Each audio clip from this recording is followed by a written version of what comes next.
सारा इमेज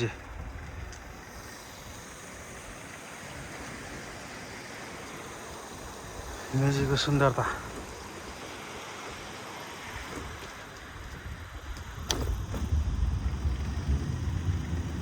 जापानको गाउँ हिँड्न पाइन्छ पाइँदैन थाहा छैन।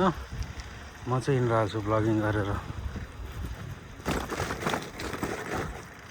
साइकल पेल्दै।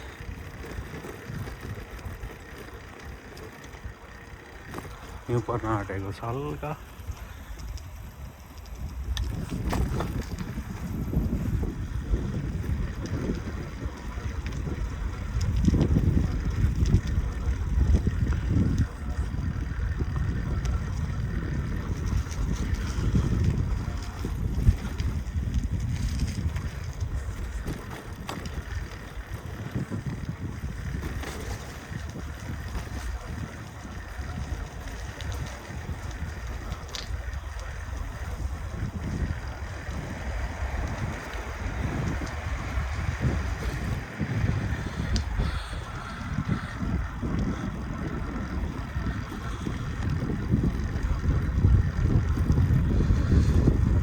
साना घरहरू छन् नेपालमा जस्तै त्यस्तो ठुलो केही छैन। यो जति विकसित भयो पहिले नै विकसित भएको हो जापान।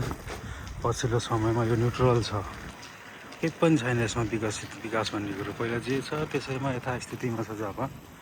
जति विकास हुनु थियो पहिले नै विकास भयो।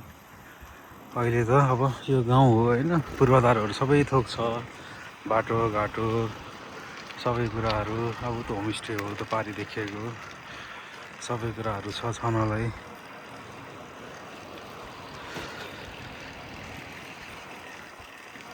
यो पनि होटल हो, मैले भर्खर कटेँ।